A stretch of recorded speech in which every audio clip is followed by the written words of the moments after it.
ಗುರುಪ್ರಸಾದ್, ಮಾದಪ್ಪನನ್ನ ನೆನ್ಸ್ಕೊಂಡು ಇವತ್ತು ಚೆಲ್ಲಿದರು ಮಲ್ಲಿಗೆಯ ಹಾಡನ್ನ ಹಾಡಿದಿರಾ. ಹೌದು ಅಕ್ಕ.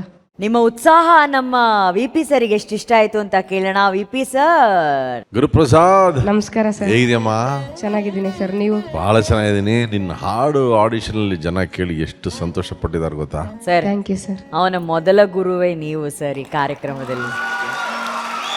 ಆ ಗುರುಗಳೇ, ಬೇಸಿಕಲಿ ಗುರುಪ್ರಸಾದ್ ಅವರು ವಿಪಿ ಸರ್ ಅವರ ದೊಡ್ಡ ದೊಡ್ಡ ಅಭಿಮಾನಿ. ನಿಜ ಹೇಳ್ಬೇಕಂದ್ರೆ ಅಭಿಮಾನಿ ಅನ್ನೋದಕ್ಕಿಂತ ಹೆಚ್ಚಾಗಿ ಅವರ ಹಾಡುಗಳನ್ನ ಕೇಳ್ತಾ ದೇವರ ಸ್ಥಾನದಲ್ಲಿ ಅವ್ರನ್ನ ಇಟ್ಟು ಪೂಜಿಸ್ತಾ ಇರುವಂತಹ ಭಕ್ತ.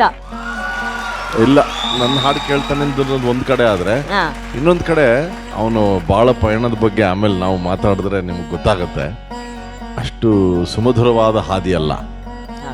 ಆದ್ರೆ ಅದರ ಮೇಲೆ ಒಂದು ಪಣ ತೊಟ್ಟು ನಡೀತಾ ಇದ್ದಾನೆ ಅವನು. Very good. ಅಂಥ ಒಬ್ಬ ಜೀವಂತ ವ್ಯಕ್ತಿ. ಸುಲಭದ ದಾರಿಲಿ ಹೋಗೋಕ್ಕೆ ನೀನೇ ಬೇಕೇನು? ಯಾರು ಬೇಕಾದ್ರೂ ಹೋಗ್ತಾರೆ. ಕಲ್ಲು ಮುಳ್ಳು ಕೆಂಡ ಇರಬೇಕು, ಅದ್ರ ಮೇಲೆ ನಡ್ಕೊಂಡು ಹೋಗ್ಬೇಕು. ಅವನ್ ತಾನೇ ಸಾಧಕ. ಅವರು ಗುರುಪ್ರಸಾದ್ ಅವರು ಅವರ ತಂದೆನ ಕಳ್ಕೊತಾರೆ ಮಹಾಗುರುಗಳೇ. ಅಲ್ಲಿ ಕೂತಿರೋರು ಅವರ ತಾಯಿ.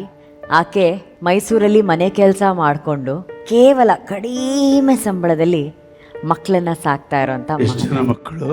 ಇಬ್ಬರಲ್ಲಿದ್ದಾರೆ. ಹೌದಾ? ಇನ್ನೊಬ್ರು ಮಗಳು 9ನೇ ಕ್ಲಾಸ್ ಓದ್ತಾ ಇದ್ದಾಳೆ. ಓಕೆ ಓಕೆ, ಓದ್ಲಿ, ಚೆನ್ನಾಗಿ ಓದ್ಲಿ. ಇವನು ಓದ್ತಾ ಇಲ್ವಾ? ಓದ್ತಾ ಇದ್ದಾನೆ. ಎಷ್ಟು? SLC. 10ನೇ ತರಗತಿ. ಓಕೆ, ಆಯ್ತು.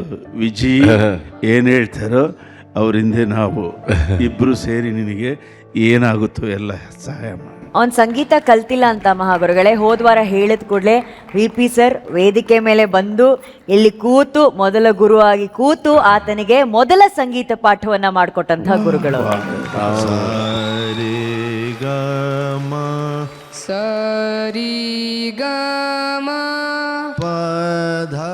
ಅವನು ಸಂಗೀತ ಕಲ್ತಿಲ್ಲ ಗುರುಗಳೇ. ಹಿಂಗೆ MP3 ಫೋನುಗೇನೋ ಹಾಕೊಂಡು ಕಲ್ತಿದ್ದಾನೆ. ಇನ್ನೇನೆ ನಿನಗೆ ಆ ಗುರು ಸಿಕ್ಕಿದ್ಮೇಲೆ ಇನ್ನೇನಾಗಬೇಕು? ಅವನು ಒಂದು ಮೊದಲ ಪಾಠ ಅಲ್ಲಿ ಸುಮ್ಮನೆ ಒಂದು ಸರಳ ವರ್ಷ ಹೇಳಿದೆ.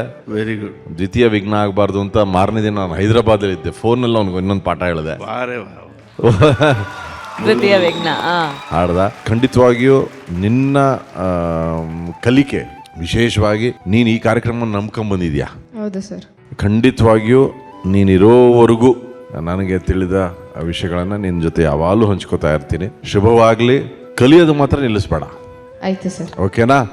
ಮತ್ತೆ ನಾನು ನಿಂಗೆ ಏನು ಹೇಳಿದ್ದೀನಿ, ನಿನ್ನ ಟಾರ್ಗೆಟು ಇನ್ನೊಂದು 5 ವರ್ಷದಲ್ಲಿ ನಿಮ್ಮ ಅಮ್ಮನ್ನ ರಾಣಿ ಥರ ನೋಡ್ಕೋಬೇಕು, ಮಹಾರಾಣಿ ಥರ ನೋಡ್ಕೋಬೇಕು ಅಮ್ಮನ್ನ. ಆಯ್ತು ಸರ್. ನಿನಗಾಗಿ ಜೀವನವನ್ನೇ ಮುಡುಪಾಗಿಟ್ಟಿದ್ದಾಳೆ ಆ ತಾಯಿ. ಆ ತಾಯಿನ 5 ವರ್ಷದಲ್ಲಿ ಹೆಂಗಾದ್ರೂ ಮಾಡಿ ನೀನು ಮಹಾರಾಣಿ ಥರ ನೋಡ್ಕೋಬೇಕು. ಓಕೆ, ಒಳ್ಳೇದಾಗಲಿ ಮಗು. ಚೆನ್ನಾಗಿ ಪ್ರಾಕ್ಟೀಸ್ ಮಾಡು. ನೀವ್ ಹೇಳಿದ್ರಿ ಕಲಿಯೋದನ್ನ ನಿಲ್ಲಿಸಬಾರ್ದು ಅಂತ. ಕಲಿಯೋದನ್ನ ನಿಲ್ಲಿಸಬಾರ್ದು, ಕಲ್ತಿರೋದನ್ನ ಮರಿಬಾರ್ದು ಅನ್ನೋ ಒಂದು ಕಾರಣಕ್ಕೆ ನೀವು ಹೇಳ್ಕೊಟ್ಟಂತಹ ಪಾಠವನ್ನ ಅಚ್ಚುಕಟ್ಟಾಗಿ ಒಂದು ಪ್ರತ್ಯೇಕವಾದಂತಹ ಒಂದು ಬುಕ್ಕನ್ನ ಇಟ್ಟು ಅದ ನೋಟ್ಬುಕ್ ತಗೊಂಡು ಅದರಲ್ಲಿ ಎಲ್ಲ ಬರೆದಿಟ್ಕೊಂಡು ಡೈಲಿ ಅದನ್ನ ನೋಡಿ ಪ್ರಾಕ್ಟೀಸ್ ಮಾಡ್ತಾ ಇದ್ದಾನೆ. ಆ ಪುಸ್ತಕ ತಗೊಂಬ ಗುರುಪ್ರಸಾದ್.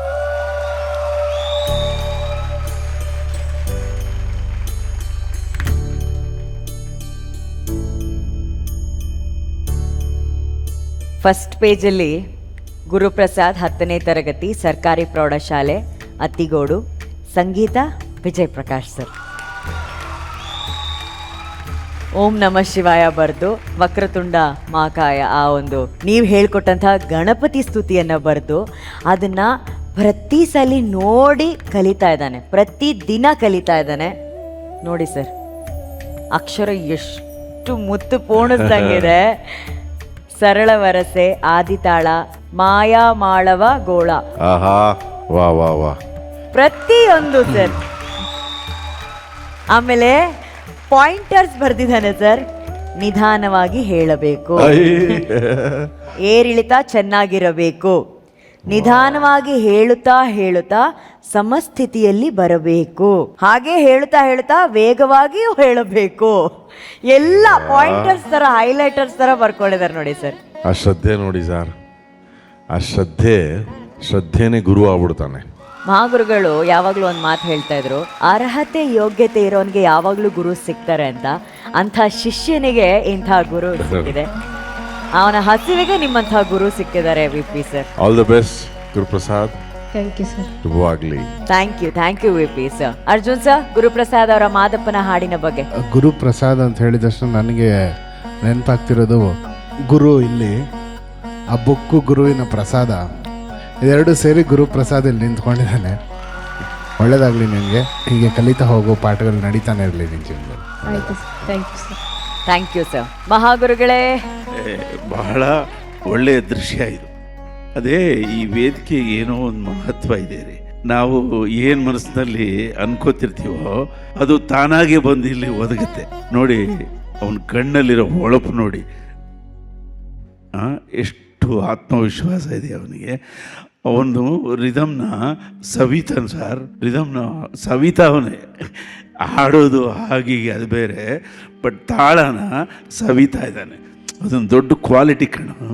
ಕೃಷ್ಣ ಸುಂದರ, ಸೂಪರ್. ಗುರು ಸಿಕ್ಕಿದ್ದಾರೆ, ವೇದಿಕೆ ಸಿಕ್ಕಿದೆ, ಶ್ರದ್ಧೆಯಿಂದ ಕಲಿತಿ, ಅದು ಗೊತ್ತಾಗಿದೆ. ಹಿಂದೆ ಮುಂದೆ ಏನು ಯೋಚನೆ ಮಾಡಬೇಡ, ಇಲ್ಲಿರೋವರೆಗೂ ಇದನ್ನೇ ಗಮನಿಸು, ಮಿಕ್ಕಿದೆಲ್ಲ ಅಮ್ಮ ನಿಭಾಯಿಸ್ತಾರೆ. ಓಕೆ? ಆಯಿತು ಸರ್. ನಿನ್ನ ಭವಿಷ್ಯವನ್ನು ನಿನ್ನ ಸಂಗೀತವೇ ನಿರ್ಧರಿಸುತ್ತೆ. ಓಕೆ? ಆಯಿತು. All the very. Thank you sir. ಮಹಾಗುರುಗಳೇ, ಈ ವೇದಿಕೆಯಲ್ಲಿ ಕಾರ್ಯಕ್ರಮದಲ್ಲಿ ಸಂಗೀತ ಗುರುಗಳಾಗಿ ವಿ ಪಿ ಸರ್ ಸಿಕ್ಕಿದ್ದಾರೆ. ಆದರೆ ಒಬ್ರು ಮೆಂಟರ್ ಬೇಕು ಕಾಂಪಿಟೇಷನ್ ಅಂತ ಬಂದಾಗ. ಯಾವ ಮೆಂಟರ್ಗೆ ಇವರ ಜವಾಬ್ದಾರಿಯನ್ನ ನೀವು ಕೊಡ್ತಾ ಇದ್ದೀರಾ? ಹೇಮಿಗೆ ಕೊಡಿ. ಹಾ, ಯಾಕೆಂದ್ರೆ ಅವನು ನನ್ನ ಚಾನಲ್ಲು, ಆ ನಾನು ಅಲ್ಲಿ ಕಳಿಸಿದ್ರೆ ಅಲ್ಲಿ ತಲುಪುತ್ತದು, ಅದು. ಅದಕ್ಕೋಸ್ಕರ. ಹೇಮಿಜಿ,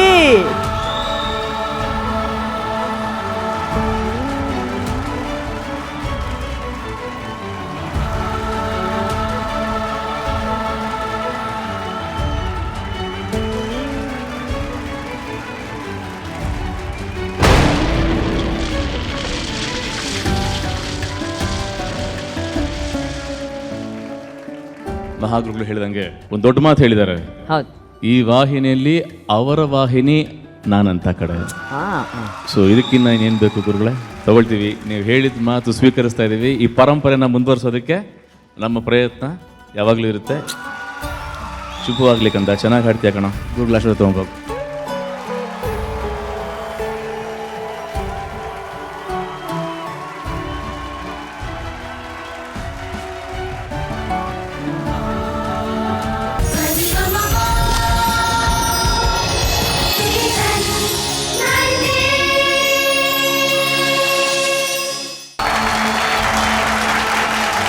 ಮಕ್ಕಳೇ, ಈ ಹಾಡನ್ನು ಬರೆದವರು ಚಿ ಉದಯ ಶಂಕರ್.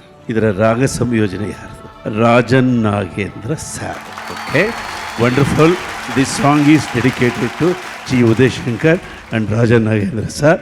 ಏನ್ರಿ ಅದು ಮಾಧುರ್ಯದ ಮಹಾಪರ್ವ. ಆ ಮಹಾಪರ್ವಕ್ಕೆ ಎಲ್ಲರೂ ಎದ್ದು ನಿಂತು ಚಪ್ಪಾಳೆ ಹೊಡಿ.